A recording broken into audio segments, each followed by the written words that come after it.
You're doing good work. I just don't see you at the next level yet. 14 words. Delivered kindly, in a one-to-one, by a manager who had been in the job 11 months. Sadie had been there 6 years. She said, "Thank you." She asked what she could work on, and she spent the next 4 months working on something she was never able to name. Here is what makes that piece of performance feedback different from criticism.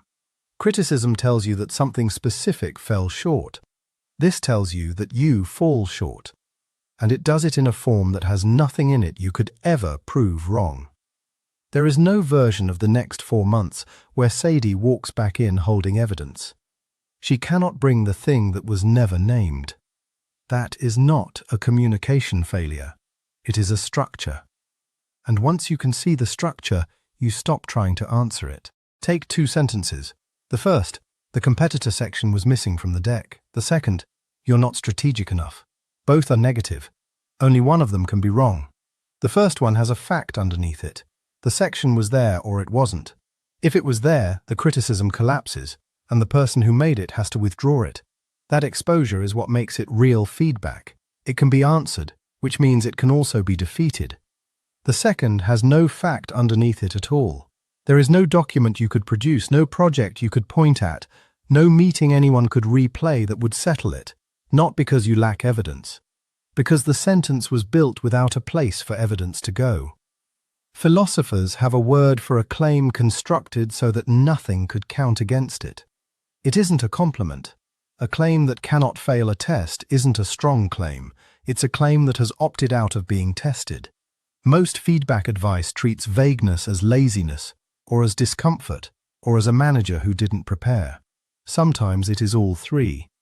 But laziness and structure produce very different conversations, and you can tell them apart in about 90 seconds.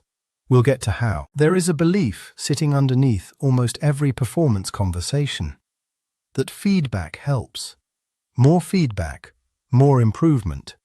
In 1996, Abraham Kluger and Angelo Dunisi published a meta-analysis in Psychological Bulletin that ought to have ended that belief. 607 effect sizes, 23,663 observations, and what they found was that feedback interventions improved performance on average, but that over a third of them made performance worse. Not neutral, worse. A third of the time, telling someone how they were doing left them doing it less well. The authors are careful, and so should we be. When they audited the wider feedback literature, roughly 2/3 of it could not answer the question at all, mostly for missing control groups or for treatments too confounded to read. That is the literature they had to throw out, and they called their own framework preliminary in the title. This is a finding to think with, not a law, but the pattern they proposed to explain the noise is the thing that matters here. Feedback that pointed at the task helped most.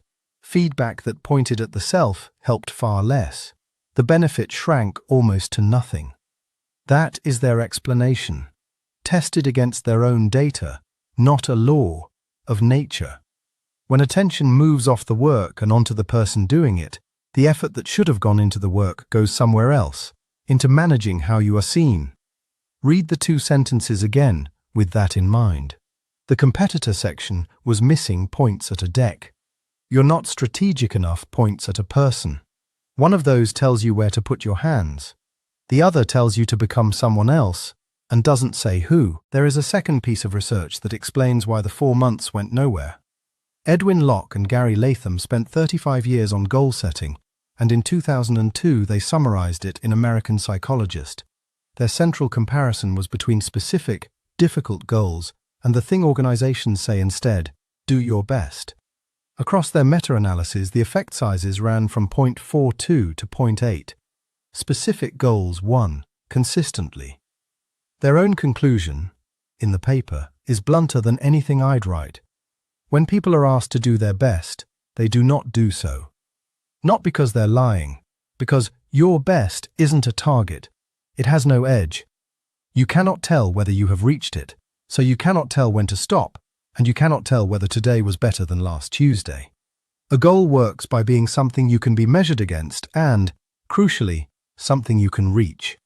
One caution before this gets overextended. Locke and Latham were describing goals on well-defined tasks in studies where somebody set out to measure performance. A performance review is not a controlled task. What transfers is the mechanism, not the number. An unstated standard cannot direct effort, because there is nothing for effort to aim at. Not seeing you at the next level is do your best with a consequence attached. You are being asked to close a gap whose far edge has never been marked. So here is the first move. Named. You're doing good work. I just don't see you at the next level yet. Look at how it is built. There is a concession at the front. You're doing good work, which does two things at once. It makes the sentence feel fair, and it removes the obvious line of defense. You cannot argue that your work is good. That has already been granted. Whatever is wrong is somewhere else. Then the verb. I don't see. Not you have not done. Not the last three projects showed. The claim is about the speaker's perception, and a perception is not a thing you can produce counter-evidence against. If you bring a project, they can still not see it. The sentence has quietly made itself true by construction. And then the word that does the most work of all. Yet.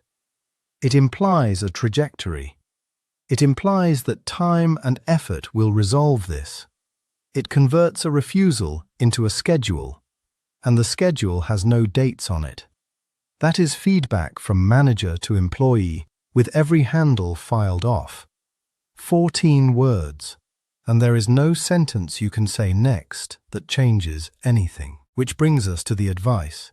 Search this topic and you will find the same instruction everywhere from people who have genuinely done the job.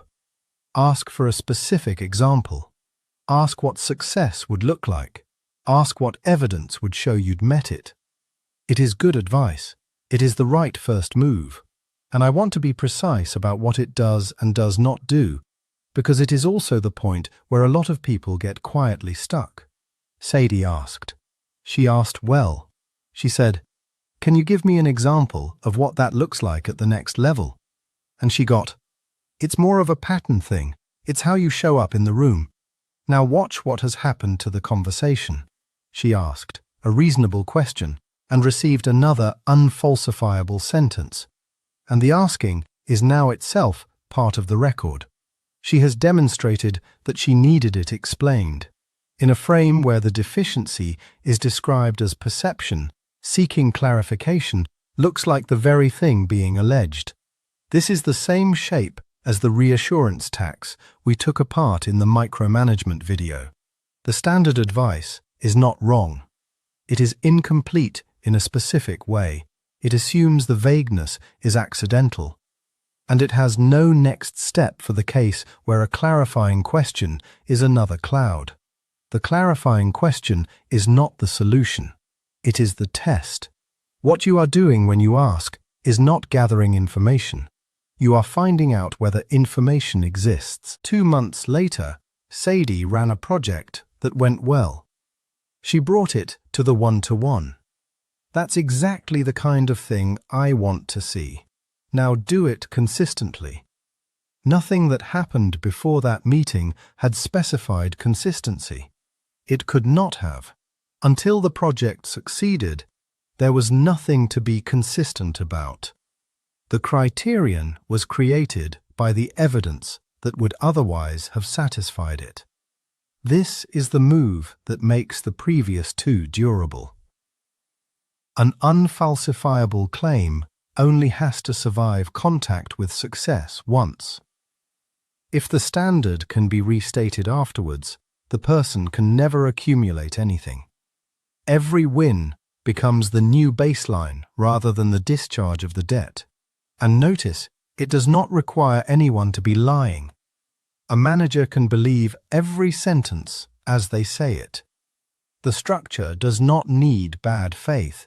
It needs only that the standard is never written down anywhere that a later version could contradict. There is research on what these sentences actually look like when when you go and read a large number of real ones. In 2020, Shelley Correll and colleagues published a study in the American Sociological Review, built on managers' written performance reviews and numeric ratings at a Fortune 500 technology company. Real reviews, real ratings, coded in detail. One company, one industry, say that out loud, because it matters. This is not a portrait of all workplaces. What they were examining is how managers make sense of employee behavior as they write, what gets noticed and what gets rewarded, and what they found differed by the employee's gender. Comparable behavior was described in systematically different terms, and the same word predicted a different rating depending on who it was written about. I am not going to put a number on that here. The point for us is the narrower one underneath it, which means the vagueness is not neutral. When a criterion has no definition, the definition gets supplied from somewhere, and what it gets supplied from is whatever the evaluator already believed. Presence, gravitas, strategic, executive. These are not descriptions of work. They are containers, and each one gets filled at the moment of writing. I want to draw a line here, and I want it inside the video rather than tacked to the end. Most vague feedback is not a tactic. Giving specific critical feedback is genuinely hard. It requires having paid attention, having a view, and being willing to be argued with. Plenty of managers are vague because they are uncomfortable, or busy, or were never taught, and the cost lands on you either way. But a manager who is bad at this is not a manager who is doing something to you, and some feedback that sounds vague is real. "You're not ready for the next level" can be a completely honest summary of a specific gap the person has thought about carefully and is describing badly. So the line is not the wording. The line is what happens when you ask. If the standard becomes specifiable, if a question produces an observable, a criterion, a date, a thing that could be shown to have happened, it was communication. It was clumsy, and now it is clear. If the standard stays a cloud through repeated, good faith asking, and particularly if it regenerates each time you get close to it, then it isn't a description of a gap. It's a mechanism for keeping one. So what actually changes it? Not the sentence itself. Being told you are not ready for promotion is the symptom, and arguing with a symptom is how 4 months disappear. Not asking for an example. You now know why. An example is a story, and stories can be declined. Ask for the observable. Not what does the next level look like, but what would I have to be seen doing, by when, for this to be settled. One is a request for description, the other is a request for a test. Only the second one can be failed, and only a thing that can be failed can be passed.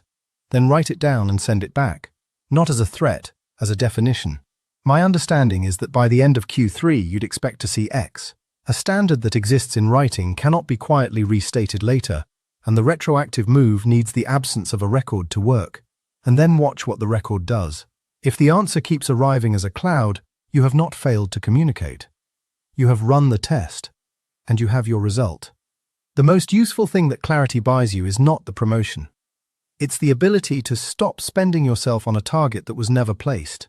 Kluger and Danisi found that over a third of feedback interventions made performance worse. Their explanation was that feedback stops working when it stops pointing at the work. "I don't see you at the next level yet" does not point at the work. It points at you, and at a version of you that only one person in the room can see. There is no project you can finish that finishes it. That is the whole mechanism. Not cruelty, not even dishonesty. A sentence with no place in it for evidence, aimed at a person instead of a task, in a room where only one of you decides when it has been satisfied. You are not confused. It was built to be unanswerable.